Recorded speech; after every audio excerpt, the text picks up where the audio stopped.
Réfugiés pourraient-elles aussi s'avérer décisives pour mettre fin à l'oppressant huis clos imposé à Mossoul par les djihadistes du groupe État islamique.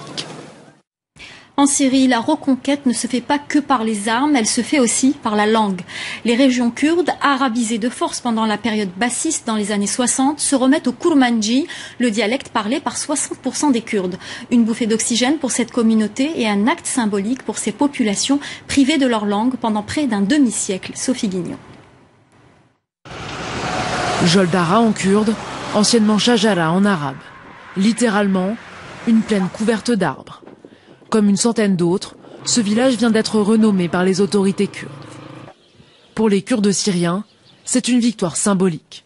Depuis l'avènement du parti Baas et le mouvement d'arabisation lancé dans les années 60, ils vivaient à l'heure arabe. Quand j'étais petit, à l'école, notre enseignant nous interdisait de pratiquer notre langue kurde. Ils avaient des objectifs. C'était de transformer notre nation en changeant les noms de nos villages, en changeant la langue que nous parlions, en changeant tout. Pour les quelques 3 millions de Kurdes syriens, ce processus d'arabisation s'est fait à marche forcée. Nom de ville, répartition des terres, prénom des enfants ou encore de magasins. Tous les aspects du quotidien étaient concernés. Misejar signifie en kurde magasin de noix. Mais ils ont dit qu'on devait changer ce nom pour en faire un nom arabe. Ils ont changé les noms des restaurants aussi. Il y a beaucoup d'autres noms comme ça qui n'étaient pas acceptés car ils étaient kurdes. L'administration autonome utilisera désormais les dénominations kurdes, une initiative non reconnue par le régime de Damas, qui continuera lui à employer les noms arabes de ces localités. Pour les autorités kurdes, il s'agit avant tout d'un retour aux origines. Aucun nom arabe n'a été traduit en kurde, aucun nom syriaque n'a été traduit en kurde. Toutes les localités et les villages et les villes ont simplement retrouvé leur nom précédent. En mars dernier, les Kurdes de Syrie ont proclamé leur autonomie au nord du pays, dans la région du Rojava. S'ils restent majoritaires, ils ne sont pas les seuls sur ce territoire aussi peuplé d'Arabes. L'institutionnalisation d'un Kurdistan syrien pourrait créer de graves tensions entre les deux peuples. Et c'est l'heure de notre chronique avec vous, Florence Gaillard. Bonjour. Bonjour. Vous avez fait le tour des réseaux sociaux et vous allez nous parler de tout ce qui a fait le buzz avec tout d'abord ces images en provenance d'Irak. Ces images très fortes et hautement symboliques qui ont été tournées par nos reporters à Bartella, à 20 km à l'est de Mossoul. Ces soldats, ils embrassent la terre, ils s'embrassent entre eux, ils pleurent de joie parce qu'ils sont de retour dans leur village natal. Leur particularité, ils sont chrétiens et combattent aux côtés des Peshmerga, des combattants kurdes, contre les djihadistes du groupe État islamique. Quelle est leur première initiative en rentrant dans leur village? C'est de casser du bois pour fabriquer une croix.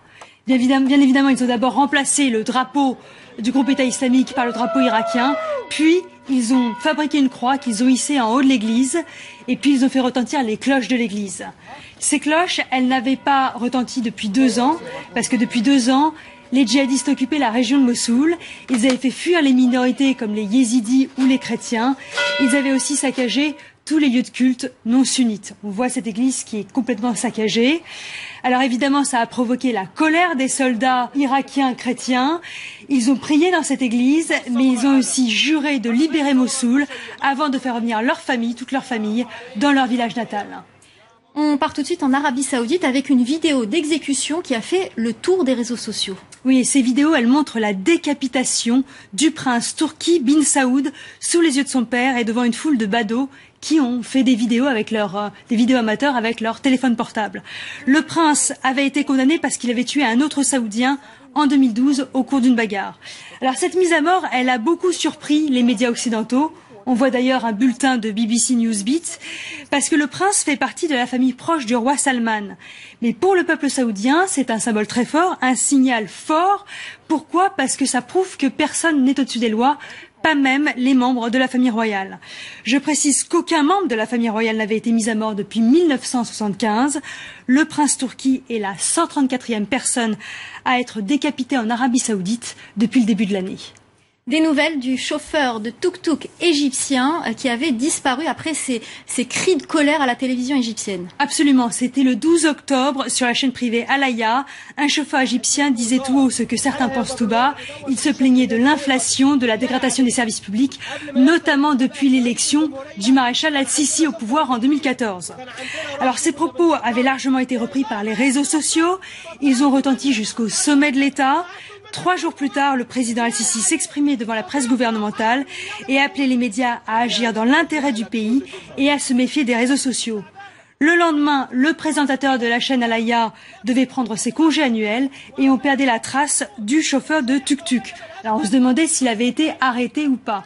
Heureusement, il est réapparu en début de semaine dans une nouvelle vidéo, souriant avec ses 2 enfants, affirmant « Je vais bien, je ne suis pas une star, je ne suis qu'un humble citoyen ».